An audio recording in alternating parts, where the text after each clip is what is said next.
সকলকে শুভ সন্ধ্যা। আজ হোমিও দর্পণ গ্রুপের পক্ষ থেকে 971তম ক্লাস। আজকের বিশেষ আলোচনা, বিশেষ বলতে এর আগেও আমাদের মাঝে স্যার ম্যাথমেটিকা নিয়ে আলোচনা করেছেন, বিভিন্ন মেডিসিন গুলো নিয়ে, এবং মেডিসিন গুলো কিভাবে পড়তে হয় সেটা নিয়ে স্যার বুঝিয়ে দিয়েছেন। আজকে আসুন আমরা অরামনেট নিয়ে আলোচনা শুনবো। স্যারের কাছে বুঝে নেবো যে কিভাবে অরামনেট ম্যাথমেটিকাতে কিভাবে পড়তে হয় এবং সেইগুলোকে কিভাবে আয়ত্ত করতে হয়। আজ অরামনেটের প্রথম পর্ব নিয়ে আলোচনা করবেন আমাদের শ্রদ্ধেয় স্যার ডক্টর অমরনাথ চক্রবর্তী। আর আলোচনা চলাকালীন কেউ আনমিউট হয়ে যাবেন না এবং মিউট ও ভিডিও ওপেন করবেন, এটা খেয়াল রাখবেন। প্রশ্ন থাকলে অবশ্যই করবেন। স্যার কেন্টের ম্যাথমেটিকা নিয়ে ম্যাথমেটিকা থেকে আলোচনা করবেন। আমি স্যারকে অনুরোধ করছি আজকে আলোচনা শুরু করার জন্য। স্যার শুরু করুন। শোনা, হ্যাঁ, উপস্থিত সকল চিকিৎসকবৃন্দকে আমার অন্তরে শ্রদ্ধা ভালোবাসা জানাই। এবং আজকে যে স্পেশাল ক্লাসটা যেটা হবে, how to make a picture of the truck, এটা শুধু এইটুকু না। আমি যেটা এখানে যে জিনিসটা নিয়ে আলোচনা করব, আমরা সেটা হচ্ছে কি, যে জার্নি অফ দ্য পেশেন্ট। এই জার্নি অফ দ্য পেশেন্টটা যদি না ঠিক হয়, তাহলে শুধুমাত্র আপনি ওই সিমটম নিয়ে আপনি কি করবেন, ভ্যালিয়েশন সাপ্রেশন করবেন, আর অসৎ হলে পরে উইল বি সাকসেস বলে প্রচার করবেন। অ্যানিমেল সাদে কি অর্গাননে অডের সাপেরি বলেছেন, বুকে হাতে বলুন তো, আমাকে কিছু বলা দরকার নেই। কটা আপনি সত্যি কথা বলেন আপনার রেজাল্ট নিয়ে? অনেক সাহস থাকলে এটা বলা যায়। সত্যের প্রতি নিষ্ঠা যদি থাকে তবেই সেটা বলা যায়। এবং সোনা, সোনা অত্যন্ত মূল্যবান বস্তু। সোনা অত্যন্ত মূল্যবান বস্তু, কিন্তু কেমিক্যাল দিক থেকে যদি আমি সোনাকে বিচার করি, আগে তো সেই দাঁতের ফুটো বন্ধ করার জন্য করা হতো আর গয়নার জন্য করা হতো। এছাড়া তো সোনার কোনো সেরকম ব্যবহার নেই। আপনি একটু ভেবে দেখুন, দেখিনি যে লোহা, ফেরাম মেটালিকাম, ফেরাম মেটালিকাম, লোহা, লোহার কি ধর্ম? লোহার ধর্ম হচ্ছে কি না, অক্সিজেনের অক্সিজেনের সঙ্গে কি করে, সে যৌগ গঠন করে, কি স্টেবল যৌগ, মরচে পড়া যেটা, এটা স্থায়ী যৌগ সে তৈরি করে। এই লোহাই যখন আমাদের হিমোগ্লোবিন হয়ে যদি ভেতরে যায়, তখন সে কি করে, অস্থায়ী যৌগ তৈরি করে সে অক্সিজেনকে ক্যারি করে, বহন করে সে পৌঁছে দেয়। তাহলে এখানে পুরো তার চরিত্রটি বদল হয়ে গেল। এটা খুব ভাবতে অবাক লাগছে যে আমরা এখনো পর্যন্ত হোমিওপ্যাথিকে আমরা ব্যাকওয়ার্ড ভাবি। এটা হচ্ছে আমাদের ভাবনার দৈন্যতা। আমি শুধু আপনাদের কাছে ঘটনাটা তুলে ধরছি। আমি এখানে একটা কি বললাম, এই যে আয়রনের যে বললাম, কেমিক্যাল প্রপার্টি হচ্ছে কি, অক্সিজেনের সঙ্গে বিক্রিয়া করে মরচে তৈরি করবে, এই তো। কিন্তু যখন ওটা ব্লাডে থাকবে তখন ওটা তা করবে না, সেখানে তো আয়রন আছে। আয়রন এমন ফর্মে থাকবে যে ফর্মে থাকলে সে কিন্তু মরচে তৈরি করা তো দূরের কথা, এখানে আনস্টেবল যৌগ তৈরি করবে। আর এর ক্ষেত্রে মরচে তো স্টেবল যৌগ, মানে যেটা স্থায়ী যৌগ, এটা নষ্ট হয় না, আরো বাড়তে থাকবে। তাহলে বুঝতে পারছি চরিত্রটা পাল্টে যাচ্ছে। তাহলে ব্যাপারটা হচ্ছে যে গোটা ওয়ার্ল্ডে সর্বক্ষেত্রেই বলুন কেটে কেটে যাচ্ছে। কেটে যাওয়ার তো কথা নয়। আমি তো পাখাই চালাইনি, আমি তো পাখা ডিস্টার্ব করবে বলে আমি পাখা চালাইনি ভয়ে। সব সময় লাগছে কি, না কারো কারো লাগছে? সব সময় লাগছে না স্যার, এই কখনো কখনো হচ্ছে স্যার। ঠিক আছে, এখন আচ্ছা, ঠিক কথা আছে। ক্লিয়ার। আমি তাহলে একটু মুখটা কাছে নিয়ে যাই। স্যার ক্লিয়ার শোনা যাচ্ছে, স্যার ক্লিয়ার শোনা যাচ্ছে। এইবার তাহলে কি হলো দেখুন, এই যে চরিত্রটা যেটা আমরা দেখতে পাচ্ছি, তার কি কি চরিত্র পাই আমরা? চরিত্র পাই হচ্ছে একটা হচ্ছে তার ভৌত চরিত্র, ভৌত আহ, গুণাগুণ, আর একটা হচ্ছে রাসায়নিক গুণাগুণ। এবং এইগুলো ক্রমশ গবেষণার মাধ্যমে এগুলো ক্রমশ বাড়ছে। কিন্তু একটু ভেবে দেখুন দেখিনি, হ্যানিম্যান তো একজন বড় সায়েন্টিস্ট ছিলেন, তিনি তো ল্যাভোসিয়ারের বন্ধু ছিলেন, ফরাসি বিজ্ঞানী ল্যাভোসিয়ার, যিনি অক্সিজেন আবিষ্কার করেছেন। তিনি আক্ষেপ করে এরকম একটা কথা বলেছিলেন, উনি যদি হোমিওপ্যাথ না হয়ে যদি একজন বিজ্ঞানী হতেন, এরকম করে আফসোস করেছিলেন। এবং ওনার একটা ইয়েও আছে, হ্যানিম্যানের একটা মার্কিউরিয়াস সলিউলাস হ্যানিম্যানাই বলে একটা পেটেন্টও আছে ওনার। উনি শুধু এইটা না, কেমিস্ট্রি নয়, উনি ফিজিক্যাল সায়েন্সও অসাধারণ পাণ্ডিত্য ছিলেন। যদি আপনি ইয়ের বই পড়েন, যদি আমাদের ও ওই নামটা রিচার্ড হেলের বই যদি পড়েন, তাহলে দেখতে পাবেন সেখানে এটা পাবেন। হ্যানিম্যান কি করলেন? হ্যানিম্যান ড্রাগ প্রুভিং করে কি করলেন? ড্রাগ প্রুভিং করে যে গুণাগুণগুলো আবিষ্কার করলেন, সেগুলো যদি মিথ্যে হয় তাহলে রোগী সারে কি করে? তাহলে সেগুলো সত্য। তাহলে প্রশ্ন হচ্ছে যে পৃথিবীতে আর কোনো বিজ্ঞান এই ডায়নামিক স্তরে ভাবনা চিন্তাটা করে নাই। এই ডায়নামিক স্তরে চলে গেলে পরে এর চরিত্র পুরো পাল্টে যায়, এবং এটা একটা পারভার্টেড মানুষের মতো দাঁড়ায়। পারভার্টেড মানুষের মধ্যে দাঁড়ায়। আপনি দেখুন, প্যারামেটালিকাম পড়তে চান বা ওরা মেটালিকাম পড়তে চান, প্রত্যেকেই একটা মানসিক চরিত্র আছে, অবশ্যই পারভার্টেড চরিত্র। এই পারভার্টেড চরিত্রগুলো, এবার দেখুন ফেরাম তো আপনার শরীরে আছে, লোহা তো আছে, একটা যৌগ হিসেবে আছে, কিন্তু সোনা তো নেই। তাহলে তবু সোনা আপনার উপরে প্রভাব বিস্তার করে কেন? এর রহস্যটা কোথায়? রহস্য একটা আছে, সেটা হচ্ছে কি, যদি বিজ্ঞানের দিক থেকে, যেহেতু আমরা বিজ্ঞানের ছাত্র, বিজ্ঞানের দিক থেকেই ভাববো, অন্য কোনো দিক থেকে ভাববো না। বিজ্ঞান কি বলছে? যে সূর্যের একটা অংশ ভেঙে পৃথিবীর সৃষ্টি হয়েছে, বা এই এই কথাটা বলা হয়েছে। তাহলে ব্যাপার হচ্ছে এক থেকে এই পৃথিবীর সৃষ্টি, মানে এই এত বড় পৃথিবীর সৃষ্টি এক থেকে হয়েছে, এক থেকে সৃষ্টি তো।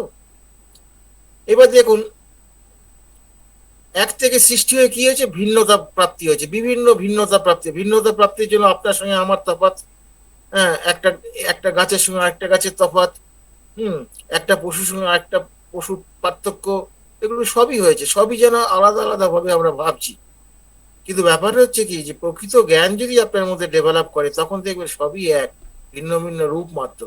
যেমন আমরা কারো কাকা, কারো মামা, কারো দাদা, কারো ভাই, কারো প্রেমিক, কারো বন্ধু, কারো ডাক্তারবাবু, আমাদের যেমন বিভিন্ন চরিত্র আছে, কিন্তু মানুষটা তো একই। এই কথাটা হজম করা একটু কঠিন মনে হবে, একটু কঠিন মনে হবে। দেখুন, জড় আর জীব, আমরা জড় পদার্থকে জড় পদার্থ বলি, জীবকে জীব, যার প্রাণ আছে তাকে জীব বলি, এবং এর মধ্যে আমি ইনক্লুডিং উদ্ভিদও বলছি। তার প্রশ্ন হচ্ছে কি, এগুলো কি সত্য না মিথ্যা? দর্শন কি বলছে? এগুলো মায়া মাত্র। মায়া কেন? এগুলো হচ্ছে ইটার্নাল ট্রুথ নয়, শাশ্বত সত্য নয়, এগুলো পরিবর্তনশীল। একটা মানুষ মরে গেলেন, মরে গেলে পরে যদি তাকে পুড়িয়ে দেওয়া হয়, তাহলে তার সে বায়ুতে তার সবকিছু মিশে যাবে। যদি তাকে কবরে দেওয়া হয়, তাহলে মাটিতে সে মিশে যাবে। তারপর প্রকৃতির মধ্যে সে আবার ফিরে যাবে, নিজের জন্য সে কিছু রাখতে পারবে না। এইটা যদি সত্য হয়, তাহলে আমরা তো এই প্রকৃতির মধ্যে তো সৃষ্টি হয়েছি। এই প্রকৃতি একটা সূর্যের অংশ থেকে তো সৃষ্টি হয়েছি। তাহলে আমাদের মধ্যে কি কোনো সম্পর্ক নেই? না, লোহার সঙ্গে সম্পর্ক আছে, তামার সঙ্গে সম্পর্ক আছে, সালফার অধাতু, তার সঙ্গে সম্পর্ক আছে, ব্লাডের মধ্যে এগুলো আমরা পাচ্ছি। যেটা নেই, লোহা তো ইয়েতে নেই, আমাদের তো সোনা নেই, সম্পর্ক নেই। জড় জীবের মধ্যে পার্থক্যটা কোথায়? না, জড় পদার্থ তার স্পেসিফিক সেন্সিটিভিটি থাকে, স্পেসিফিক, হ্যাঁ, বা কন্ট্রোলড সেন্সিটিভিটি থাকে। মানুষের ক্ষেত্রে যত উন্নত প্রাণী হবে, তার কি হবে? সেন্সিটিভিটিটা আরো হায়ার হবে। যত উন্নত প্রাণী হবে, তার সেন্সিটিভিটি, তার উত্তেজনায় সাড়া দেওয়ার ক্ষমতাটা অনেক বেশি হবে। তো ফলে বোঝাই যাচ্ছে এই যে বিষয়টা যেটা আছে এখানে, এখানে দেখুন, এই যে আমাদের সোনা, এটা কিন্তু কোনো কেমিক্যালে খুব একটা কাজে লাগে না, আগেই বলেছি আমি। দেখুন, এইটাকে যদি নাইট্রিক অ্যাসিড দেয়, সঙ্গে সঙ্গে কিন্তু অ্যাকশন করে, তার মানে স্পেসিফিক স্টিমুলেশন এগেনস্টে সাড়া দেয়, নর্মালি দেয় না।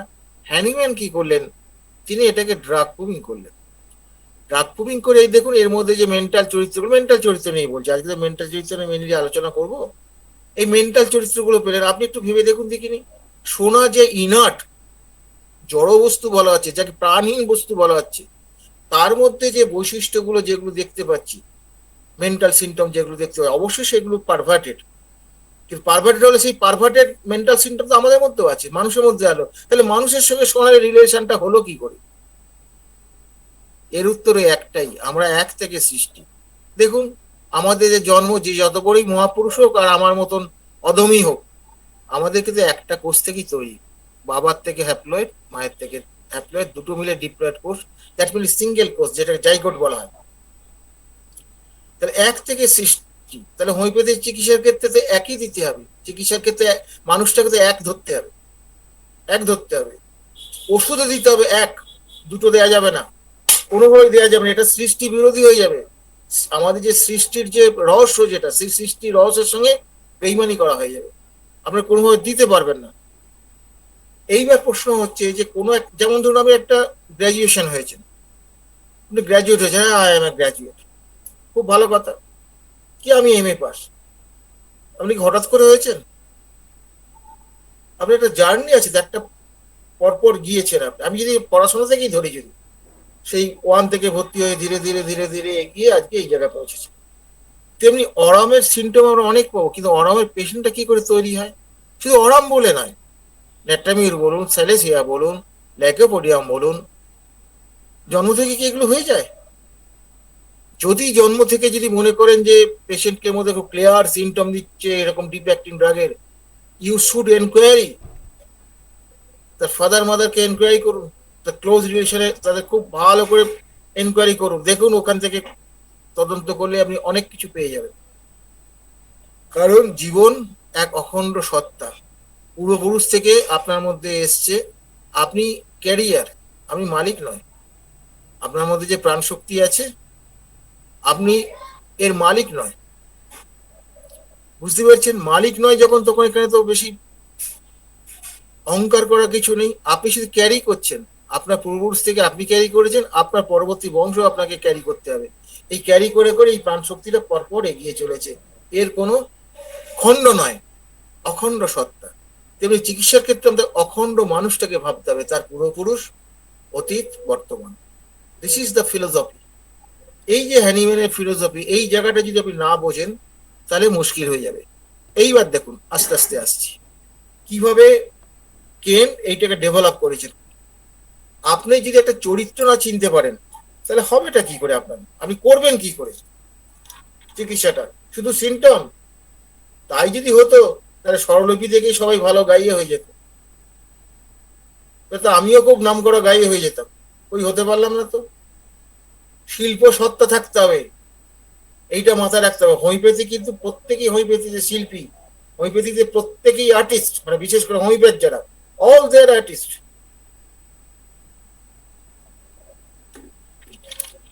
The general features. এবার আমি মূল জায়গায় আসছি, কেন্ট। কেনকে আমি শতকোটি প্রণাম জানাই। কেন না থাকলে আমরা হ্যানিম্যানকে বুঝতেই পারতাম। হ্যানিম্যান আরো উচ্চ স্তরের বিজ্ঞানী, কেন্ট আছে বলে আমরা বুঝতে পারছি। পরবর্তীকালে আমরা জেন কাঞ্জিলারের বই পড়ে আরো কিছু সমৃদ্ধ হয়েছি, আমাদের ভুলভ্রান্তিগুলো অনেকটাই সংশোধন হয়েছে। The general features of the remedy are such as relate to the mind, and that such as relate to the tissues of the body in general. বলছি সাধারণত এটা কি, মাইন্ড এবং টিস্যু মানে কলা, দেহ কলা, এটার মধ্যে এর সঙ্গে এর রিলেশন আছে। তারপর কি বলছে? ইন জেনারেল মানে আর কি, সাধারণত আর কি। হ্যাঁ, if you run through the mental symptom, taking them all in as a one great whole. লক্ষ্য করে দেখুন, কথাগুলো খেয়াল করুন। এখানে কি বলছে? এই যে তার মেন্টাল সিমটম গুলো যখন আপনি দেখবেন, taking them at in as one great whole, এই যে সিমটম গুলো, যত মেন্টাল সিমটম গুলো যখন দেখবেন, তখন তাকে কি হিসাবে দেখবেন? All in as one great whole, মানে সবগুলোকে একসঙ্গে, গ্রেট হোল মানে বড়, একসঙ্গে সমন্বয় করে আপনাকে দেখতে হবে, বিচ্ছিন্ন করে নয়। বিচ্ছিন্ন করা চলবে না, বিচ্ছিন্নতাবাদী চলবে না হোমিওপ্যাথির মধ্যে। হোমিওপ্যাথি সবসময় সমন্বয়, সমন্বয়টা অবশ্যই যুক্তিসঙ্গত হতে হবে। আমার খামখেয়ালির কোনো জায়গা নেই। হ্যানিম্যান যা করে দিয়ে গেছেন, খামখেয়ালির কোনো জায়গা নেই। এবং আমি এই তো 201 নম্বর ইয়েটা এই কালকেই পাবলিশ করে দেবো অর্গানন থেকে। সেখানে এই যে কি করা হচ্ছে, সব ওই লোকাল ডিজিজ চিকিৎসা করা হচ্ছে, সেটা যে কি কত সর্বনেশে জিনিস এই হ্যানিম্যান তো ওখানে পরিষ্কার বলেছে। আমরা তো সেটাই করে চলেছি, অমুক ডিজিজ সারিয়েছি, তমুক ডিজিজ সারিয়েছি, এই করেছি। এটা তো নয়। As a whole, as a whole সবসময় সার্বিকভাবে দেখতে হবে। আমি একটা কোষ থেকে তৈরি হয়েছি, আমার এত লক্ষ লক্ষ কোষ আছে। লক্ষ লক্ষ কোষ থাকলেও আমি সেই এক থেকে সৃষ্টিকে ভুলে গেলে চলবে না। আপনি যদি সৃষ্টিকে ভুলে যান বা সৃষ্টিকর্তাকে যদি ভুলে যান, আপনি ধ্বংস হয়ে যাবেন। এটা নিয়ে কোনো সন্দেহ নেই। ফলে আমাদের বুঝে কাজ করতে হবে। হোমিওপ্যাথি শুধুমাত্র একটা বিজ্ঞান নয়, বিজ্ঞানের সঙ্গে সঙ্গে ফিলোসফি। ইফ ইউ মেন্টাল, হ্যাঁ, গ্রেট অ্যাজ এ হোল, তাহলে এই জায়গাটা বোঝা গেল, all in as one great whole. এই কথাটা কিন্তু ভুলবেন না। এই কথাগুলোই তো কেন্ট এরকম ছোট্ট ছোট্ট করে ঢুকিয়ে দিয়ে চলে গেছেন। আমরা এই জায়গাগুলোকে আগে বাদ দিই।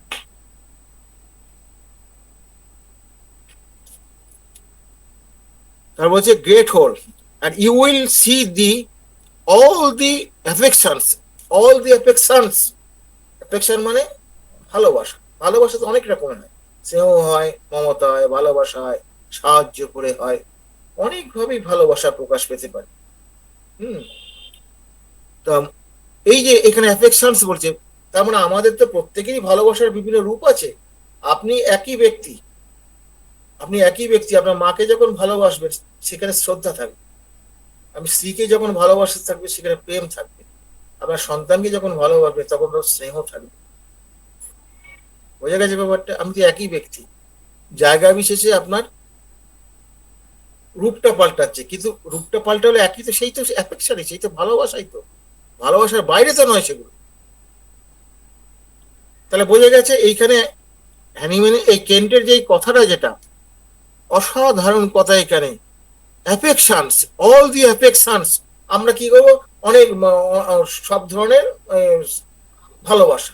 আর এই ভালোবাসাটা কেন, অ্যাফেকশনস কথাটা কেন তিনি বললেন, সেটা তাকে বুঝতে হবে। আমি উদাহরণ দিয়ে বললাম,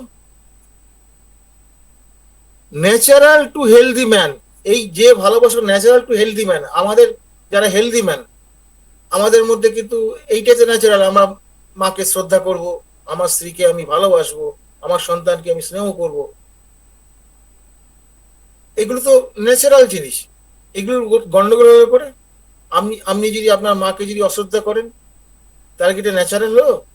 স্ত্রীকে যদি ভালো না বেসে আপনি যদি পরকীয়া করেন, সেটা কি ন্যাচারাল হলো? আপনি সন্তানকে স্নেহ না করে অকারণে তাকে পেটাই করেন, এটা কি ন্যাচারাল হলো? তাহলে এটা ন্যাচারাল হবে না। যা কিছু ন্যাচারাল নয় সেটাই তো ডেভিয়েশন, সেটাই তো বিচ্যুতি, সেটাই তো বিচ্যুতি। তা ন্যাচারালটা কোনটা আপনি জানতে হবে। ন্যাচারাল দ্যাট মিনস নর্মালও বলতে পারে। তাহলে এখানে কেন কি বলছেন, natural two healthy man. Healthy ম্যানের ক্ষেত্রে যে সুস্থ মানুষ, তার মধ্যে এটাই তো ন্যাচারাল, এটাই তো স্বাভাবিক। তার আমরা কিন্তু এই জায়গাটা যদি না বুঝি, তাহলে কিন্তু আমরা গন্ডগোল পাকাবো, কোনটা স্বাভাবিক বুঝতে পারবো না। এবার কি বলছে, ন্যাচারাল ম্যানের ক্ষেত্রে এইগুলো সবই স্বাভাবিক, আর এর ক্ষেত্রে কি হবে, অটোমেটিক সব পারভার্টেড, বিকৃত হবে। এটা সিপিলিটিক স্টিগমা বেশি তো এর মধ্যে। সোরার ঠিক অপোজিট ক্যারেক্টার গুলো আপনি মোটামুটি সিপিলিসি পেয়ে যাবেন অধিকাংশ ক্ষেত্রে। চোখ বুঝে আমি সহজ ফর্মুলা বলে দিলাম, আপনি দেখবেন সবগুলো এখানে পেয়ে যাবেন, ঠিক উল্টোটা পেয়ে যাবেন। এটা সিপিলিটিক স্টিগমার মধ্যে এটা পাবেন আপনি। অল আর পারভার্টেড, তার মানে কি, ভালোবাসার যত রকমের প্রকাশভঙ্গি আপনার মধ্যে আছে সবগুলি পারভার্টেড হবে, মানে বিকৃত হবে বা অস্বাভাবিক হবে। তাহলে বোঝা যাচ্ছে ভালোবাসাটাকে নিয়ে, অরাম মেটালিক এই ভালোবাসাটা নিয়ে যত গন্ডগোল। আপনার কি কথা কেটে কেটে যাচ্ছে? না স্যার, পুরো ক্লিয়ার আছে sir. Okay.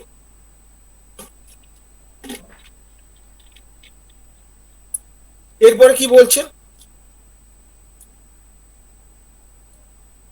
Show great in extent is this that one of the fundamental loves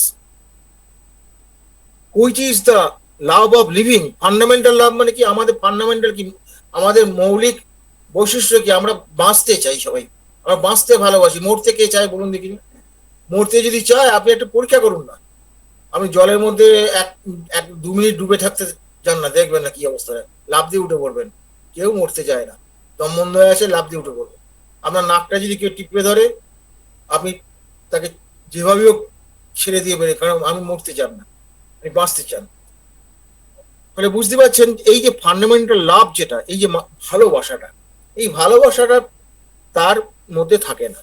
এটা কিন্তু একদিনে হয় না, এটা একদিনে হয় না, এটা হতে সময় লাগে। যেমন বললাম গ্র্যাজুয়েট হতে গেলে সময় লাগে, এটা তো আপনারা জানেন। গ্র্যাজুয়েট হতে আমি যে ডাক্তার হয়েছেন, আপনি কি জন্মেই ডাক্তার হয়ে গেছেন?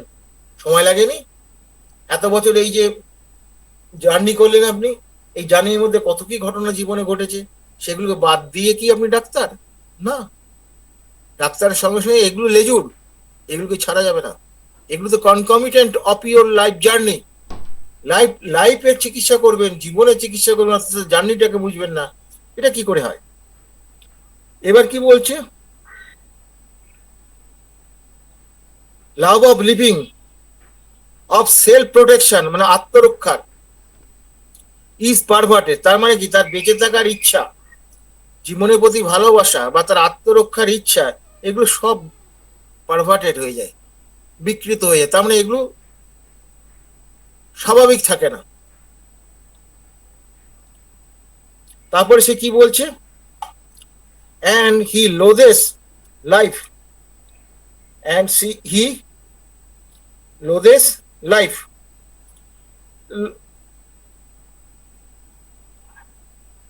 লোদেশ মানে কি? বিতৃষ্ণা, জীবনের প্রতি তার একটা বিতৃষ্ণা আসে। এই বিতৃষ্ণাও কিন্তু সহজে আসে না, প্রথমেই আসে না জীবনে। and of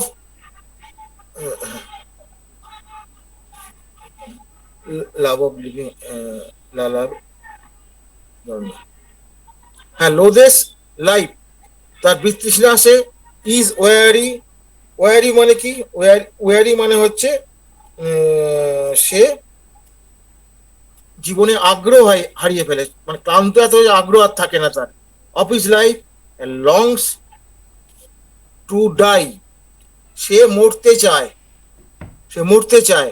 and six method to commit suicide. এই হচ্ছে কেন্ট।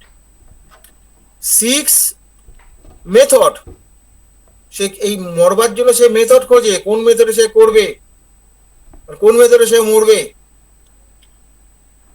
আমরা যখন আমরা মানে সবে ডাক্তারি পাস করেছি আর কি, তখন আমাদের ধারণাই ছিল যে সুইসাইড মানে ডিস্ট্রাকটিভ যদি হয়ে থাকে তাহলে এটা সিভিলিটি। পরে আমরা শিখলাম যে এই চ্যানেলের কাছে সেটা হচ্ছে সাইকোটিক হতে পারে, কারণ এখনকার বেশিরভাগ মৃত্যুই হচ্ছে সাইকোটিক ইন নেচার।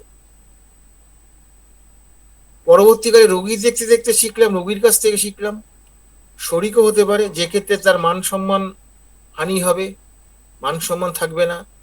হ্যাঁ, সেই সব ক্ষেত্রে সে প্রাণ দিয়ে দেবে, সে দরকার পড়ে সে আত্মহত্যা করবে, আত্মহত্যা করে নিজের মান বাঁচাবে। যদিও এবং এটা এইরকম ঘটনা তো সবসময় ঘটে না সাধারণত, যার জন্য শরিক পেশেন্ট সাধারণত মরতে চায় না। এবার মরতে চায় কারা? Either syphilitic or psychotic, either syphilitic অথবা সাইকোটিক পেশেন্ট মরতে চায়।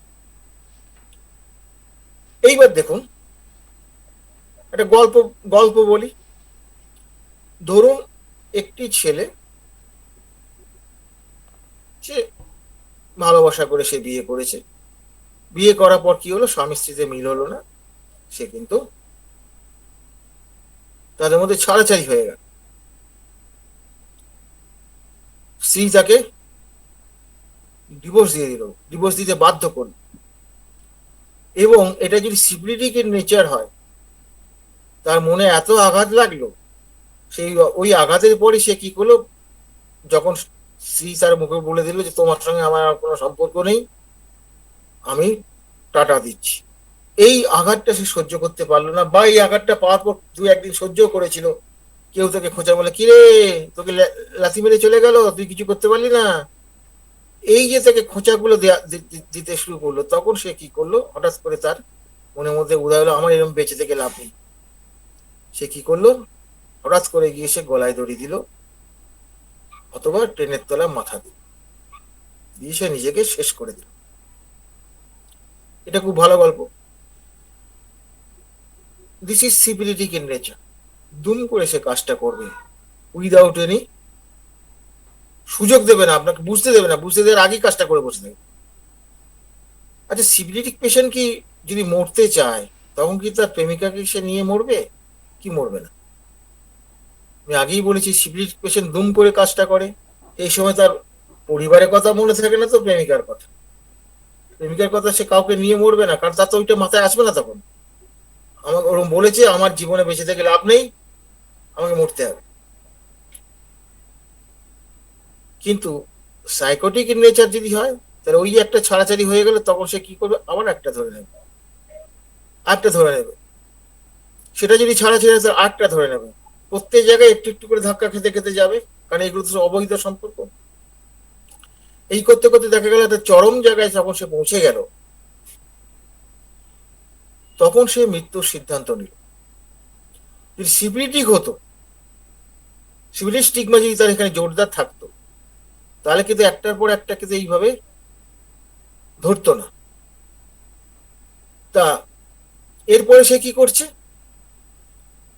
সে তার ওই প্রেমিকাকে মগজ ধরাই করলো, মগজ ধরে করে বললো, দেখো আমি তোমাকে প্রচন্ড ভালোবাসি, আমি চলে যাব, তুমি থাকবে না, তোমার এটা সম্ভব নয়। আসলে ভেতরে ভেতরে ব্যাপারটা কি হচ্ছে, আমি তোমাকে ভোগ করতে পারলাম না, অন্য কেউ ভোগ করবে, এটা আমি সহ্য করতে পারবো না, এটা সে বলবে না, এটা সে কোনোদিন বলবে না, তার মনের মধ্যে ওইটাই তার বাসন। তা সে কি করবে, তাকে আগে মগজ ধরাই করবে, সঙ্গী নিচ্ছে তো, সঙ্গী নিতে গেলে তো সময় লাগবে, সিভিলিটি পেশেন্টকে এত সময় দেবে, এত সময় দেবে না তো, তাকে তো বুঝিয়ে বাজিয়ে পটিয়ে পাটিয়ে নিয়ে যেতে হবে তো। তো এই যে পটিয়ে পাটিয়ে সে নিয়ে গেল, নিয়ে গিয়ে এবার দেখা গেল কি, সে হয়তো ধরুন ট্রেনে মাথা দিল, কি বাসের তলায় সে মাথা দিল, সে যা খুশি করলো, করতেই পারে, সে করলো। তাহলে ব্যাপারটা হচ্ছে এটা কি, এখন অনেকেই বলতে পারেন ওই তো দুম করে গিয়ে সে মাথা দিল, এটা সিপিলিটিক নয় কেন? এটা প্রশ্ন আসতেই পারে, প্রশ্ন হতে পারে। তাহলে ব্যাপারটা হচ্ছে যে সে যখন সিদ্ধান্তটা নিল, সে বাড়ি থেকে তাকে গুছিয়ে নিয়ে সে অন্য জায়গায় চলে গেল, প্ল্যান, এটা প্ল্যান ওয়াইজ করছে তো সে, এই প্ল্যান ওয়াইজ করে গিয়ে তারপরে গিয়ে ওই যে মেথড, সিক্স মেথড, এই যে কেন বলছে সিক্স মেথড, এই এবার মেথড সৃষ্টি করে, that is psychotic in nature. এবার প্রশ্ন হচ্ছে এগুলো গুরুত্ব কোথায়? আমরা যখন পেশেন্টের কেস রেকর্ডিং করি, তখন দেখলাম তার মা কি মাসি কি তার বাবা কি কাকা সুইসাইডের চেষ্টা করেছে, বা সুইসাইড করে মারা গিয়েছে, এরকম ঘটনা তো থাকতেই পারে। আমরা লিখে রাখলাম সুইসাইড, সুইসাইড কি লিখলাম, কি করে মারা গেছে লিখবো না, গলা দড়িতে মারা গেছে, সুইসাইড বাই হ্যাং। এবার দেখুন এবারের মধ্যে সুইসাইড বাই হ্যাং আছে, আপনি জানেন ওই কটা বেশ খুব ভালো সিমটম। পদ্ধতিটা লেখেন কি, কোন পদ্ধতি সে গেছিল, পদ্ধতি ওই গলায় দড়ি দেওয়া এইটা পদ্ধতি নয়, গলায় দড়ি দেওয়ার আগে কি সিচুয়েশন ছিল, কোন সিচুয়েশন থেকে সে গলায় দড়ি পর্যন্ত সে পৌঁছালো, এই যে জার্নি অফ দ্য পেশেন্ট, এই জায়গাটা কি বার করার চেষ্টা করেন। সবসময় পাওয়া যায় না, কারণ অনেক সময় এগুলো জানা যায় না, কিন্তু যদি পান আপনি, তাহলে অসুবিধাটা কোথায়? যদি আপনি এরকম জানেন যে না ওই কি বলে ওই একটা ব্যাপার নিয়ে খুব হয়েছিল, স্বামীর সঙ্গে একটু, না শাশুড়ির সঙ্গে একটু মতবিরোধ হয়েছিল, তো দুম করে ঘরে ঢুকে শিকল তুলে দিয়ে ওই দড়ি দিতে গেছে, তা টালির ঘর তো, তো অন্য লোক টালি ভেঙে ঢুকে ওকে বাঁচিয়ে নিয়ে এসছে। হ্যাঁ, তো তারপরে এসে ওর মা বাবা ওকে খুব বকাবকি করেছে, বুঝিয়েছে, ইয়ে করেছে, তুই এরকম করলে কি করে হবে, তোর তো একটা বাচ্চা আছে, তুই এই কাজটা করলি কি করে। তা এই যে ব্যাপারটা কি হলো, এই যে তার মধ্যে ওইরকম একটা ইম্পালসিভ ইয়ের মধ্যে ছিল, পরে সে রিয়েলাইজ করলো যে না, এটা তো করা উচিত হয়নি। এখানে কি হয়েছে, সিফিলিস স্টিগমাটা আছে, ওই গন্ডগোল হয়েছিল শাশুড়ির সঙ্গে, তখন সেটা খুব জোর হয়ে গেছিল, ইন্টেন্সিভ হয়ে গেছিল, দ্যাট মিনস সেটা খুব জোরদার হয়ে গেছিল, সেই জন্য করেছিল। তাহলে এরপর থেকে তার শাশুড়ি সমঝে গেছে যে যদি বাবা ঝগড়া করি, যদি কিছু করে বসে, সব দোষ তো আমার ঘাড়ে চাপবে। সেও বেটা ভয় আর কিছু বলে না, ফলে তার ওই সিফিলিটিস স্টিগমাটা আপাতত চাপা পড়ে গেল। কিন্তু সন্তানের মধ্যে আমি কি পাচ্ছি, বলে ও বাবা, ওর কি রাগ, পট করে রেগে যায়, জিনিসপত্র ছুঁড়ে ফেলে, ভেঙে দেয়। আমরা ভাবছি তাই তো, থ্রোস থিং অ্যাওয়ে। আরে বাবারে, কত বড় জিনিস পেয়েছি, থ্রোস থিং অ্যাওয়ে। আসলে কি থ্রোস্টিং অ্যাওয়েটাই কি আমাদের মূল কথা? থ্রোস্টিং অ্যাওয়ে তো ওটা তার অ্যাকশন। এই অ্যাকশনের পেছনে কারণটা কি, মোডাস অপারেন্ডিটা কি, কে তাকে এটা করাচ্ছে? মোডাস অপারেন্ডি ধ্বংস করা, কে করাচ্ছে তাকে? ওই যে তার ইম্পালসিভনেস তার মায়ের মধ্যে ছিল, সেটা বাচ্চার মধ্যে আছে। তাহলে কি হলো, এই দুটোর মধ্যে কিন্তু আমার রিলেশনটা কি হলো সিমটমটার মধ্যে, সেটা হচ্ছে যে সাকসেশন অফ অর্ডার হলো। যখন এই পেশেন্টটা, যখন আমি প্রেসক্রিপশন যখন করবো, তখন ওই সুইসাইডাল টেন্ডেন্সিটাকে আমাকে ধরতে হবে। এই বাচ্চাটার প্রেসক্রিপশন করতে গেলে পরে ওটাকে ধরে বাচ্চাটা এইটার সঙ্গে জুড়ে দিতে হবে। এই দুটো যেই জুড়ে দিলেন, এখান থেকে দেখবেন কমন কতগুলো ডাক চলে আসবে, যাকে আমি কোনোভাবেই বাদ দিতে পারবে না। বাদ দিতে গেলে খুব ভালো সিমটম আরো দরকার, সেই সিমটমের ভিত্তিতে আপনি বাদ দেবেন। তাহলে বুঝতে পারছেন যে আপনার প্রেসক্রিপশনের জায়গাটা কিন্তু খুব সহজেই ছোট্ট জায়গার মধ্যে চলে আসবে। এইভাবে যদি দু তিনটে যদি করতে পারেন, তাহলেই তো কেল্লা ফতে। আমি তো একদম মার দিয়া কেল্লা, এমন প্রেসক্রিপশন আপনার হাত থেকে বেরোবে না, নিজেই চমকে যাবেন, আরে এটা আমি করেছি, এরকম মনে হবে আপনার। তার কমিট সুইসাইডের কিন্তু প্রসেসটা লাগবে, প্রসেসটা জানতে হবে। সে বিষ খেয়ে মরেছে ঠিক আছে, কিন্তু তার পদ্ধতিটা কি, বিষটা সে খেলো কেন? ধরুন দিন করে, এই দেখুন একটা কথা বিষটা দিয়ে বলি, বাড়িতে ধরুন চাষির বাড়ি, বাড়িতে ধরুন পোকা মারা বিষ আছে, মায়ের সঙ্গে ঝগড়া হলো স্কুলের ওই পড়াশোনা নিয়ে, দুম করে ঢুকে গিয়ে বিষ খেয়ে নিল। এই যে বিষ করলো যেটা, এটা সিপিলিটিস। এবার মায়ের সঙ্গে ঝগড়া হলো, সে তখন বিষ খেলো না, ও কি করলো, বিষটা থেকে কিছুটা সংগ্রহ করে বোতলে রাখলো। তারপরে একদিন যখন ওই একজনের বাড়িতে তাদের বিয়ে, সবাই যখন চলে যাবো, ও শরীর খারাপের নাম করে থেকে গেল। হ্যাঁ, ওরা তারপরে এখান থেকে খবর গেল যে ও বিষ খেয়ে মারা গেছে। দুটোই তো বিষ খেয়ে মারা গেছে। তো বিষ খেয়ে মারা গেছে বলে আমি ওই বাই পয়জন ধরবো, তা তো নয়। এই যে কোন কৌশল সে মারা গেল, সে কি করলো, ওটাকে লুকিয়ে রাখলো। এরা যখন কেউ রইলো না, তখন সেই ফাঁকে সে নিজে ধীরে সুস্থে প্ল্যান ওয়াইজ সেটা করেছে। This is psychotic. ফলে এই বিষ খাওয়া দিয়ে বা গলায় দড়ি দিয়ে আপনি মায়াজমকে চিহ্নিত করবেন, বোকামি হয়ে যাবে আপনার। মায়াজম মানে কি, বৈশিষ্ট্য। মুখস্থ করার কিচ্ছু প্রয়োজন নেই, কি বৈশিষ্ট্যটা ওর মধ্যে খুঁজে পাচ্ছেন না। আরে বাঙালি তো আপনি, আপনি তো পেশেন্টের ভাষা থেকে তো বুঝতে পারবেন যে এর মধ্যে কি বৈশিষ্ট্য লুকিয়ে আছে। এই বৈশিষ্ট্যটা বুঝতে পারলেই তো আপনার কেল্লা ফত হয়ে গেল, আপনি চট করে প্রেসক্রিপশন আপনি করতে পারবেন। আমার কথাটা বুঝতে পেরেছেন আমি কি বলতে চাইছি? তার সুইসাইডের পদ্ধতিটা আপনারা আশা করি এবার থেকে জানবার চেষ্টা করবেন। এ বাবা কেমন হয় মরেছো, অনেক সময় ওটা পাওয়া যায় না, পেলে অসুবিধা কি?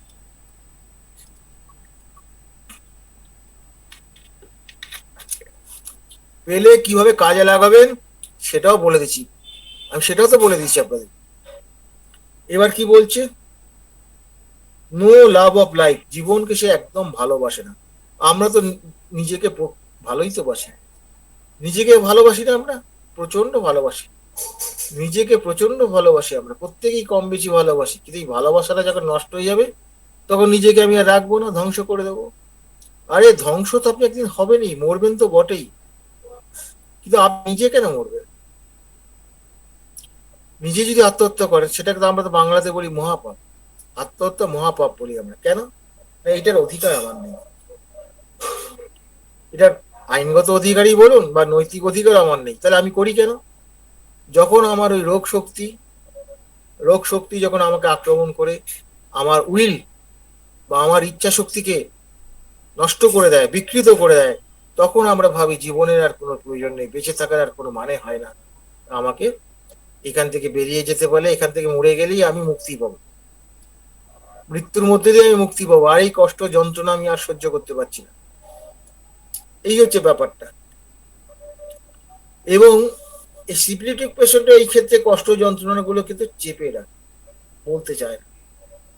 এটা কিন্তু সাইকোটিক বলে মনে হতে পারে, কিন্তু ব্যাপারটা হচ্ছে এখানে স্যাডনেসটা খেয়াল করতে হবে। স্যাডনেস থাকবে, তার আরো কিছু কতগুলো বৈশিষ্ট্য থাকে যেগুলো দেখে আপনি ধরতে পারবেন যে এটা ওই চেপে রাখছে। তার মুখে হাসি নেই। ও আগেতে কি ইয়ার্কি ফাজলামি করতো, কি মজা করতো, বাড়িতে মাতিয়ে রাখতো, এখন চুপচাপ। এইগুলো আপনি পাবেন তো। তা বাড়ির লোকে অ্যাটেন্ডেন্সই বলবে আপনাকে কি জলই ছিল এখন জলই নেই, তখনই আপনাকে বুঝতে হবে যে স্যাডনেস তাকে গ্রাস করেছে। আর স্যাডনেস হওয়ার যদি গভীর হয় তাকে মিলানকড়ি বলে, ডিগ্রিটা যদি বেশি হয়। সে কার সঙ্গে না বেশি কথা বলে না, যেটুকু প্রয়োজন সেটুকু বলে, চুপচাপ থাকে, কোনো কিছু কিছু নেই, খায় দায় থাকে, এই পর্যন্ত টাকা পয়সা যা দেয় দেবে, চুপচাপ। চুপচাপটার কতদিনের, তখন দেখতে পাবেন যে একটা হিসেব নিয়ে দেখবেন তার জীবনে একটা কোনো আঘাত পেয়েছে, সেই আঘাতের পর থেকেই তার কিন্তু এই ঘটনাগুলো ধীরে ধীরে এসছে, হঠাৎ করে এগুলো সাধারণত আসে না, এগুলো ধীরে ধীরে আসে। তাহলে কি হলো, দ্য অ্যাফেকশনস প্রিএমিনেন্টলি আর ডিরেঞ্জ। অ্যাফেকশনস মানে তার ওই যে ভালোবাসাগুলো আগে থেকেই ডিরেঞ্জ হয়ে যায়, মানে সোজা কথা বিকৃত হয়ে যায়। হুম, তারপর সে কি বলছে, the intellectual spear is only secondary. Intellectual spear মানে বুদ্ধি দিকটা তখন সেকেন্ডারি, মানে গৌণ হয়ে যায়। তাতে মরবার ইচ্ছেটাই তো তার মধ্যে বেশি, তো এই তখন আর চিন্তা শক্তি ভাবে না মরাটা উচিত নয়, অমুক নয়, তমুক নয়, এই জিনিসগুলো সে তো তখন ভাবতে পারবে না, এটা সেকেন্ডারি হয়ে যায়। Of course insanity runs through the remedy. Of course অবশ্যই ইনস্যানিটি, পাগলপন বা পাগলামি, এই এই ওষুধের মধ্যে দিয়ে আমরা পাই, বা এই ওষুধের মধ্যে থাকে ইনস্যানিটি। আর ইনস্যানিটি না হলে কি সে মরবে? সুস্থ মানুষ কখনো মরতে চায়?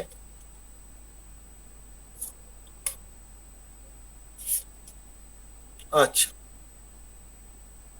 But it is an insanity that begins in the will.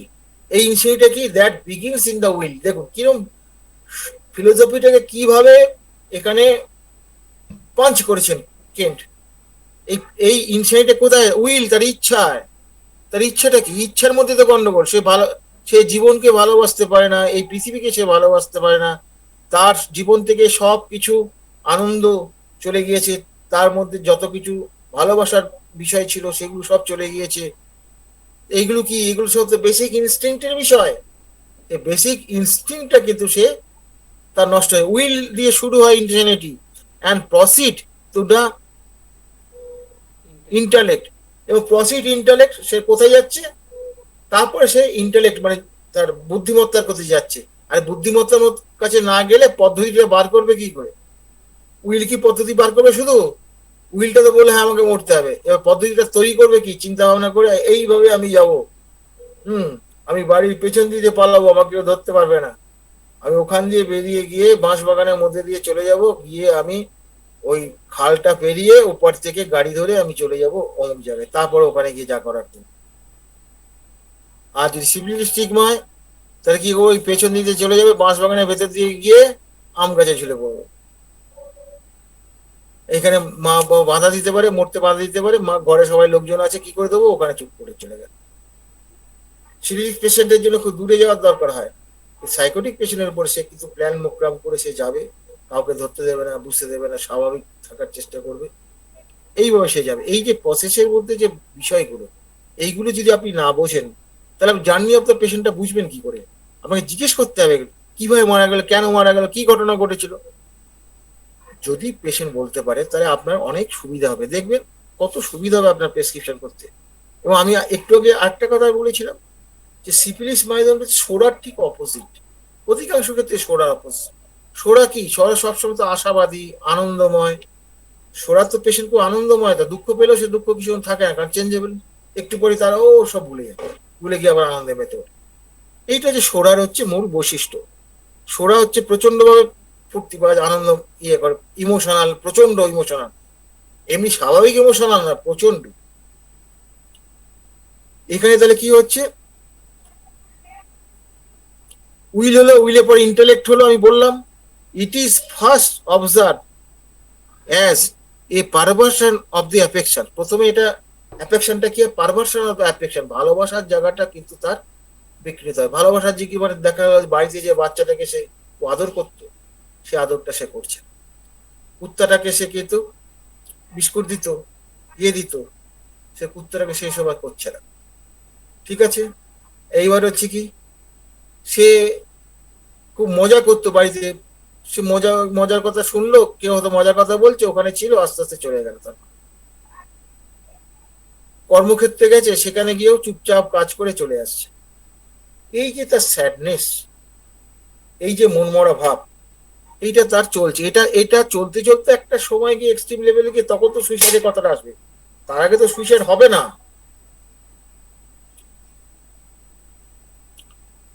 তারপর কি বলছে, অ্যাফেকশন চলে গেল, প্রথমে যাবে এই ভালোবাসার জায়গাটা। আর এবারে ভালোবাসা তো একটা আকর্ষণ রে ভাই। আর এই ভালোবাসাগুলো সবই কিন্তু সোডা। ভালোবাসা মানে অ্যাফেকশন গুলো সোরার সঙ্গে রিলেটেড। ভালোবাসা মানেই সোরা নয়, কিন্তু ভালোবাসাটা যদি কিছুটা পারভার্টেড হয় সেই ক্ষেত্রে সোরা। যেমন ধরুন সিম্প্যাথি, এটা হচ্ছে বেসিক ইনস্টিং। সিম্প্যাথিটা যদি ইমোশনাল হয়, আবেগের বশে যদি হয়, অতিরিক্ত যদি হয়, তখন সেই সিম্প্যাথিটাকে আমরা শরিক বলবো। এমনি আপনি ভেবেচিন্তে আমি একজন গরিব মানুষকে দান করলেন, সেটা আপনার সিম্প্যাথি হবে না, সেটা নর্মাল ব্যাপার। মানুষ একটু আধটু দান করে মানুষকে সাহায্য করতে, সে যুক্তির দ্বারা পরিচালিত হচ্ছে। যেখানে আবেগের দ্বারা পরিচালিত হয়ে দান করবে, সেই জায়গাটা হচ্ছে আমাদের সরার জায়গা। তারপর কি বলছে, it is astonishing that one could get into such a state of mind, such horrible depression, এই ধরনের একটা হরিবেল ডিপ্রেশন, মানে ভয়ঙ্কর ডিপ্রেশন অফ দ্য স্পিরিট, মানে মনের, that there is an absolute loss of enjoyment in everything. এই যে একটু আগে গল্পটা বললাম, সে আনন্দ করতো, আদর করতে করে না, সে মজা করতো, সেটা করে না, এনজয়মেন্টটা তার লাইফ থেকে চলে গেল, এনজয়মেন্টটা লাইফ থেকে তার চলে গেল। আচ্ছা 44 মিনিট হলো, এরপরে যাবো না, এখানে থেমে যাবো? প্রশ্ন থাকতেই পারে, অনেক জটিল জিনিস আমি আলোচনা করেছি। স্যার এই লাইনটা হয়ে যাবে। হ্যাঁ, পরের লাইনটা যাব। ও এটা হলো, হয়ে গেছে। স্যার আরেকটু হোক, ওই এই আরেকটা লাইন হোক স্যার। আচ্ছা, you take away a man's hope. মানুষের যে আশা থাকে, সেটা তার চলে আসা থাকে না। He has nothing to live for, তার বেঁচে থাকার জন্য তার কোনো ইচ্ছে থাকে না। দেন ওয়ান্টস টু ডাই, তখন সে মরতে চায়। মরতে যাওয়ার আগে নয়, আগে এই জায়গাগুলো আসে তো তার, তার ওই ভালোবাসার জায়গাগুলো নষ্ট হয়, সে তখন আনন্দ ফুর্তি করে না, আনন্দ থেকে নিজেকে ইয়ে রাখে, তার হাসি নেই, চুপচাপ থাকে। আগে তো মজা করতো, মজা করে না, বাচ্চাগুলোকে আদর করতো, সেটা করে না, কুকুরটাকে দেখতে পারে সে বিস্কুট দিত, সেটা করে না। এগুলো সব স্নেহের মধ্যেই পড়েছে। এইগুলো সব আস্তে আস্তে এই জায়গাগুলো আগে নষ্ট হয়, নষ্ট হওয়ার পর তারপর সে একটা সময় এক্সট্রিম পর্যায়ে গেলে তখন সে ডাই, তখন সে মরতে চায়। আজকে এইটুকুই থাক। আমি যেটা এখানে আলোচনা করা আমার মূল উদ্দেশ্য হচ্ছে যে আপনাদের সিমটম পড়ানো নয়। সিমটম মানে রেপার্টারিতে বইতে অনেক পাবেন, কথা হচ্ছে যে সিমটমটা কি করে আসছে, সিমটমটা কি করে তৈরি হচ্ছে, কিভাবে তার জার্নিটা, এই জার্নিটা হচ্ছে আপনাদের কাছে আমি আলোচনা করতে চাইছি। তা আমি জানি না আপনাদের কতটা আমি বোঝাতে পেরেছি। হ্যাঁ, যদি কোনো জায়গায় অসুবিধা থাকে আপনি প্রশ্ন করুন, আমার জানা থাকলে আমি উত্তর দেবো। আচ্ছা স্যার, সিনিয়র কেউ থাকলে যোগ করতে পারে, দেখো সিনিয়র কেউ আছে। আমাদের মধ্যে স্যার আছেন, ডক্টর পার্থপ্রদীপ চৌধুরী স্যার আছেন, স্যারকে অনুরোধ করবো কিছু বলার জন্য। খুব মজার কথা। এই ধন্যবাদ অমর। ধন্যবাদ দিতেন এবং যারা উপস্থিত আছেন সকলকে ধন্যবাদ জানাচ্ছি। একটা মহামূল্যবান ওষুধ অরাম মেটালিকাম, এবং আমরা অনেক সময়তেই অরাম মেটালিকামের পেশেন্টকে চিনতে পারি না, এবং চিনি যখন তখন আর কিছু করার থাকে না, ততক্ষণে হয়ে গেছে আর কি। ততক্ষণে তা কাজ বিষয় করে হচ্ছে ফেলেছিস, হ্যাঁ, ততক্ষণে কাজ করে ফেলেছিস। কি বলছি, হ্যাঁ হ্যাঁ হ্যাঁ হ্যাঁ, তখন অনেক সময় বোঝা যায় ওইটা অরাম মেটালিকামের পেশেন্ট ছিল। আসলে এই যে সাকসেশন অফ অর্ডারের যে কথাটা, এইটা কিন্তু একদম ফ্যামিলি হিস্ট্রি থেকে আসে। অরাম মেটালিকাম যখন সব পড়া হয়ে যাবে এবং বোঝা যাবে, এর সাথে সিপিলিটিক মায়াজমও পড়া হয়ে যাবে, মানে সিপিলিটিক মায়াজমের সাথে অরাম মেটালিকামের প্রচুর মিল আছে। যেমন আমরা সোরাকে বুঝতে গেলে সালফার পড়ি, সাইক্রোসিসকে বুঝতে গেলে তুজার সাথে প্রচুর মিল আছে, সেই রকম সিপিলিস সাথে এই অরাম মেটালিকামে ভালো মিল আছে। অনেক সিপিলিটিক মায়াজমের লক্ষণ এর মধ্যে পাওয়া যাবে।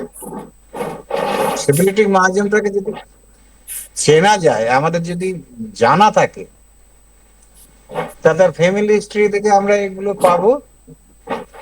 খুব খুব মূল্যবান একটা কথা বলেছে, এই যে কেমন করে তার মৃত্যুটা, মানে ফ্যামিলি হিস্ট্রিতে যে সুইসাইডাল হিস্ট্রি কেমন করে হয়েছে, হঠাৎ করে হয়েছে, বা কোন প্রসেসে হয়েছে, এইসব বিষয়গুলো তাদের কাছ থেকে কিন্তু জিজ্ঞাসাবাদে জানা যাবে।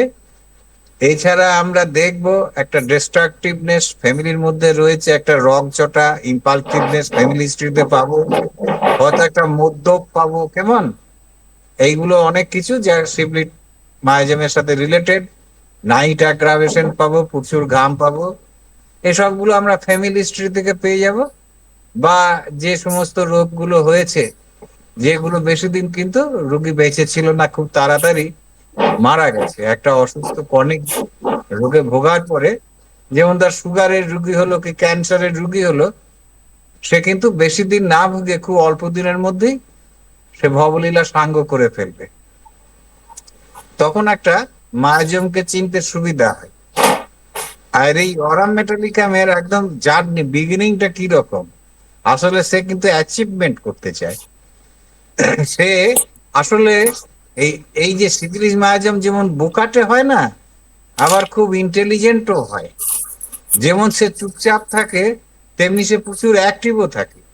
আসলে এই এই যেমন সোরা মায়াজমেও থাকে আর কি, খুব অ্যাক্টিভ, পরবর্তী কাজে সে কিন্তু লেজি হয়ে যায়। সে একটা কাজকে শুরু করবে কিন্তু শেষ করতে পারবে না, এটা হচ্ছে শরিক মায়াজমের লক্ষণ।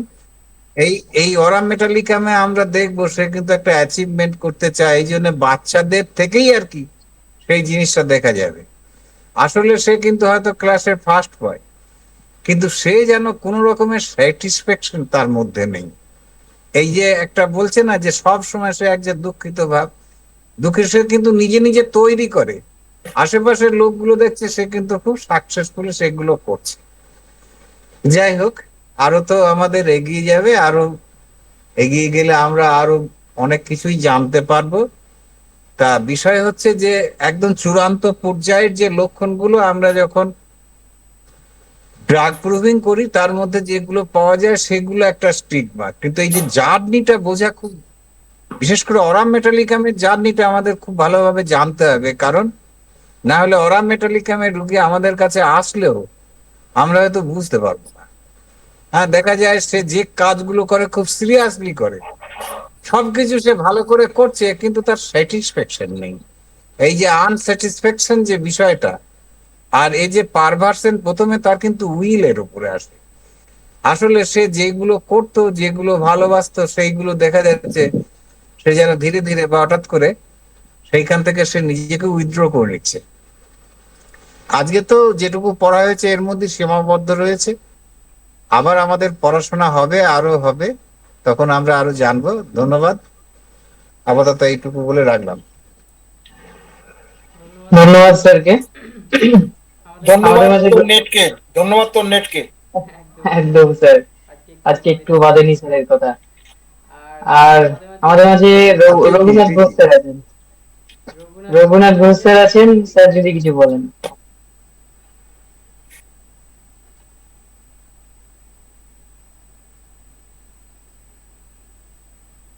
Doctor Raghunath Ghosh sir. নতুন ছেলেরা কোনো প্রশ্ন করে কিনা দেখো, আমি আজকে একটু আচ্ছা। অন্যরকম ভাবে পড়েছি তো। আচ্ছা, শোনা যাচ্ছে আমায়? শোনা যায়? হ্যাঁ স্যার, শোনা যাচ্ছে। হ্যালো। হ্যাঁ, শোনা যাচ্ছে। আচ্ছা, ধন্যবাদ সকলকে। এখন ঘটনা হচ্ছে যে কোনো মায়াজমকে চেনা বর্তমান দিনে এই জটিল যুগে খুবই কঠিন। কারণ তিনটে মায়াজমি মিলে মিশে একাকার হয়ে থাকে। এখন অরাম মানেই তার সুইসাইড টেন্ডেন্সি থাকবে, এটা কিন্তু না। আর আমরা যতক্ষণ না সুইসাইড টেন্ডেন্সি পাচ্ছি ততক্ষণ আরাম দেব না, এটা ঠিক নয়। কিন্তু সিপ্লেটিং মাইজমটাকে চিনতে গেলে ফ্যামিলি হিস্ট্রিটাকে আমাদের খুব গুরুত্ব দিতে হবে। ফ্যামিলি হিস্ট্রিতে যদি দেখা যায় আর্লি ডিজেনারেশন, মানে যে কোনো রোগ ভীষণ ধ্বংসাত্মক অবস্থায় পরিণত হয়ে গেল দুম করে, শুধু দুম করে সেই মানুষটার তার উইলটা নষ্ট হয়ে গেল। উইলের আন্ডারস্ট্যান্ডিং, ইন্টেলেকচুয়াল, এটা তো থাকবেই। ফিলোসফিটাকে খুব সুন্দরভাবে আমাদের ডক্টর জেমস টাইলার পেন বুঝিয়ে দিয়ে গেছেন, সেটা আমরা অবশ্যই মার্ক করব।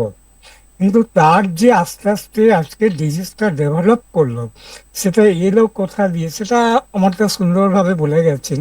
তাহলে আমরা তার উইলটাকে যদি বুঝতে পারি, তাহলে যে কোনো মারাত্মক রোগের হাত থেকে সেই সমস্ত পেশেন্টদের যেমন নিষ্কৃতি দিতে পারবো।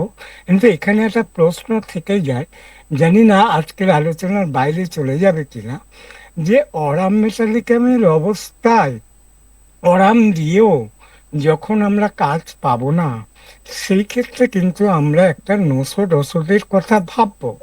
সেই জন্য আমার রিকোয়েস্ট রইল আমাদের কাছে, যে যখনই অরামটাকে পড়ানো হবে সেই সাথে সিপিলিন নাম নিশ্চয়ই তুলনামূলক আলোচনা হয়তো উনি করবেন। কিন্তু যেহেতু এটা একটা ভাইটাল জায়গা, অরাম এবং সিপিলিনাম, সেই কারণে দুটো ওষুধকে উনি আশা করি মাঝে মাঝেই তুলে ধরবেন জায়গাগুলো। তাহলে কি হবে না, আমাদের যে সিপ্লেটিক মাইজমের উপর বা আজকের এই যে ধ্বংসাত্মক রোগগুলোকে ট্যাকেল করতে সুবিধা হবে।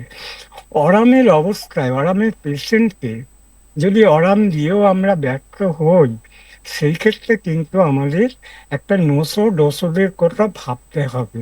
এবং সিফিলিনাম সেই জায়গায় একটা বড় জায়গা। এইভাবে আলোচনাটা করলে আমার মনে হয় ভালো হবে। যাই হোক, এটা আমার ব্যক্তিগত মতামত। সবাইকে অশেষ ধন্যবাদ জানিয়ে আমার বক্তব্য শেষ করলাম। ধন্যবাদ সকলকে। ধন্যবাদ স্যারকে। আচ্ছা, আমরা এরপর প্রশ্ন নেব। যদি যতটুকু আলোচনা হলো তার মধ্যে যদি কারো প্রশ্ন থেকে থাকে আপনারা প্রশ্ন করুন। স্যারেরা আছেন। কারো কি কোনো প্রশ্ন আছে আজকের আলোচনার বিষয়ে? দিবেন, আমি একটা কথা একটু বলতে চাই। হ্যাঁ স্যার, বলুন।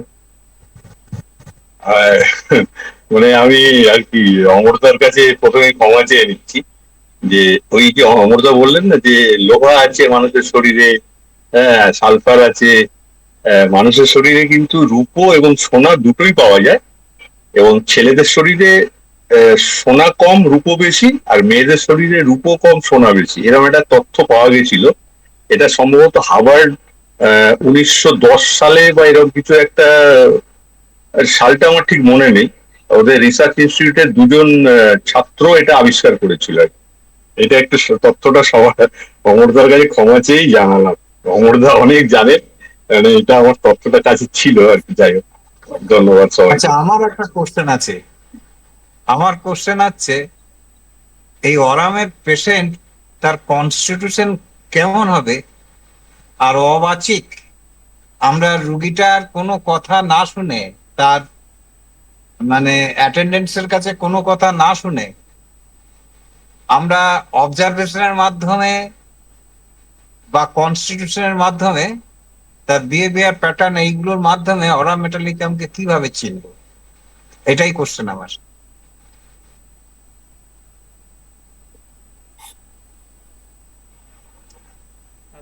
আচ্ছা আমরা স্যার, আমরা কি শুধুমাত্র পেশেন্টের প্যাটার্নটা দেখবো, না তার বংশের প্যাটার্নটা দেখবো? দুটো মিলে দেখবো তো?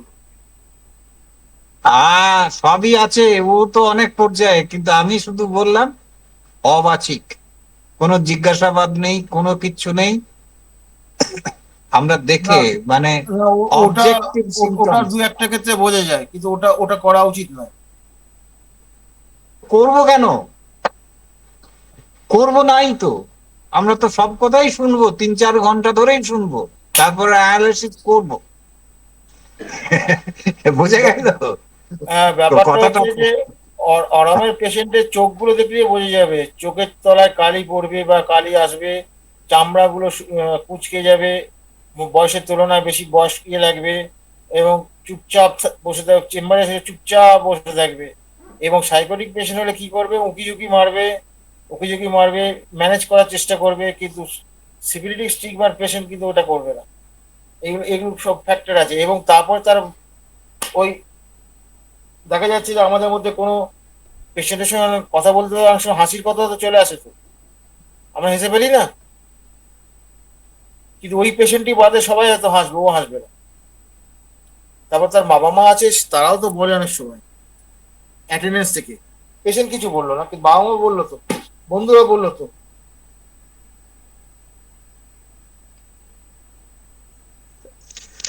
স্যার, হুম। আমার এক স্যারের কাছে অরামের মানে ফিজিক্যাল অবয়ব শুনতে পাইছিলাম স্যার। যদি কিছু মনে না করেন তাহলে বলতে পারি কিন্তু স্যার এই জায়গায়। হ্যাঁ, সংক্ষেপে বলুন, কারণ 11টা বাজে তো। একেবারে একেবারে সংক্ষেপে বলি, অরাম তো আসলে আমাদের গোল্ড থেকে তৈরি। গোল্ড দেখতে যেমন, অরামের ফিজিক্যাল অবয়ব এরকমই থাকে। ধরেন একটা গোল্ড কোনো কারণে যদি পরিত্যক্ত হয়, তখন কিন্তু তার উপরে একটা কালচে ভাব পড়ে, কিন্তু তার যে ঔজ্জ্বল্যতাটা সেটা কিন্তু হারায় না। এই যে স্যার আপনি বললেন যে চোখের নিচে যে কালি পড়াটা, দেখবেন অরামের লোকটি দেখতে কিন্তু সেই রকমের একটা ঔজ্জ্বল্যতা তার মধ্যে থাকবে, কিন্তু তার মধ্যে কালিমা লেপন। আবার এটা যদি ঠিক মতন কিউরের দিকে নিয়ে আসা যায়, তাইলে আবার তার সেই ঝকঝকে ভাবটা চলে আসবে, যেটা আপনি বললেন যে শরিক ম্যানিফেস্টেশনের লোকেরা যে এরকম হয় আর কি। হ্যাঁ, তো অরাম অরামের সেই জায়গাটা কিন্তু স্যার এইভাবেই আসে। এবার ফিজিক্যাল কনস্টিটিউশনের অসুবিধাটা কোথায় জানেন তো? ভারতীয় উপমহাদেশে হয়তো এটা চলতে পারে, কিন্তু যদি খুব কালো ঝিমকালো লোক যদি আসে, তখন তার উজ্জ্বল নামে কোথায় খুঁজে পাবো? যে রাস্তা ইয়েতে, যে মাঠে ঘাটে। স্যার, জিম কালা লোকের মধ্যেও কিন্তু একটা সৌন্দর্য থাকে, না না, তার মধ্যে সেই চকচকে ভাবটা থাকে স্যার। যে রোদে হ্যাঁ, রোদে সে দিন রাত ঘুরে ধরুন যে বেড়াচ্ছে। হ্যাঁ স্যার, সেইটা তো ঠিক আছে, কিন্তু তার ওই রোদে ঘুরে বেড়ানোর মধ্যে দিয়েও তার মধ্যে যেই কালার। এই যে সৌন্দর্যের কথা যেটা বলছেন, এটা তার প্রাথমিক স্টেজে আছে। তার আগে তার মেন্টাল কন্ডিশন গুলো যখন খারাপ হতে হতে এই সৌন্দর্যটা নষ্ট হয়ে যাবে, এটাও থাকবে না। আমি তো শুধু একটা পার্ট থেকে দেখছি। আমি একটা পার্ট থেকে দেখবো কেন? আমি না একটা স্যার, পার্ট থেকে আপনি দেখবো। আমি আমি আমি সেটা বলিনি, বললাম যে অরামের মধ্যে সেই জায়গাটা থাকে, কিন্তু একটা লুকায়িত সৌন্দর্য হ্যাঁ, তার থাকতেই ভিতরে পারে, থাকে। থাকতেই পারে। হ্যাঁ, তার মনের এটা মধ্যে এটা সব এই পরবর্তীকালে আছে, দেখবেন, আমি পরের ক্লাসেই দেখবো। মানে সেই মানে মানে বিভিন্ন রকম চিন্তা ভাবনা তাকে একদম মানে নাজেহাল করে ছেড়ে দিচ্ছে। এইটার ফলে তার এফেক্টটাতে তার মুখে আসবে। Face is the index of mind, এটা আসবে তো। তখন কিন্তু এই চেঞ্জগুলো বোঝা যাবে। এবং কেন কিন্তু শুরু করেছিল এইখান থেকেই শুরু করেছিল। অরামের তো এই জায়গাটাই তো আসল জায়গা না। অনেকগুলো বাঁচাতে পেরেছি, দু একটা আমি দিতে পারিনি, পেশেন্টগুলো সত্যি সত্যি সুইসাইড করেছে, আমি বাঁচাতে পারিনি, বুঝতে পারিনি আমি। যেটা পার্থ বললো আমি বুঝতে পারিনি, এরকম আমার এগুলো কতগুলো আক্ষেপ আছে। খুব ঘনিষ্ঠ লোক কয়েকজনকে আমি বাঁচাতে পারিনি। আমি ধরতে পারিনি।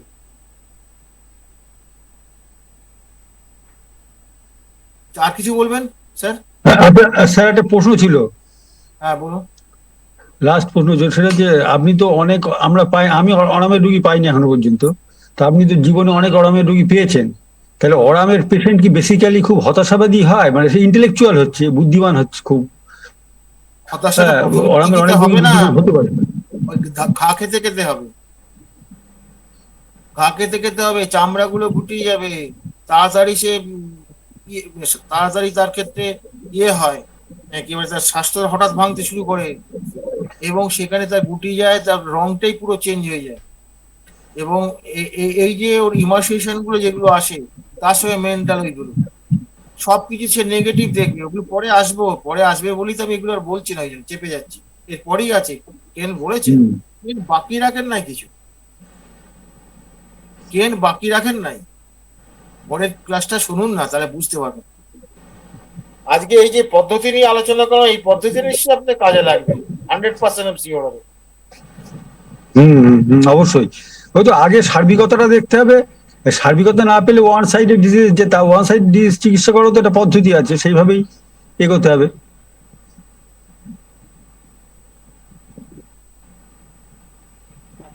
আচ্ছা স্যার, আর কারো কোনো প্রশ্ন আছে?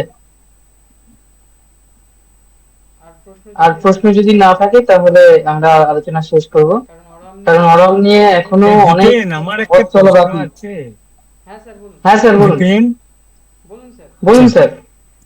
এই যে আমরা অরামের পেশেন্ট নিঃসন্দেহে বোঝার সুযোগ পাবো না, পাই না অনেক সময়, এটা ঠিক আছে, কিন্তু অরাম মানেই কি শুধু সুইসাইড, আর অন্য কোনো ওষুধ হতে পারে না? না না, সুইসাইড হবে কেন? সুইসাইড হতে হবে, সুইসাইড পর্যন্ত ও একটা স্টেজ পর্যন্ত গেলে সুইসাইড আসবে, তার আগেও তো না। আরাম পেয়ে যেতে পারি আমরা। হ্যাঁ, হতে সুইসাইডের পারে, আগে সেটা ঠিক আছে, কিন্তু আমারটা যদি অরাম না হয় সিফিলিনামও তো হতে পারে, কেরিয়ারও হতে পারে। আর বাবা যাই হোক না কেন, তার তো ইন্ডিকেশন থাকবে। অবশ্যই থাকবে। ইন্ডিকেশনটা আমাকে দেখতে হবে না? আমি তো এখানে কেন্টের বই থেকে পড়ছি, এবং কেন্ট যেটা বলতে চেয়েছেন বা আমি যেটা বুঝেছি সেইটাকে আমি এক্সপ্লেন করছি। আমি তো, আমার কথাটা বোঝা গেছে?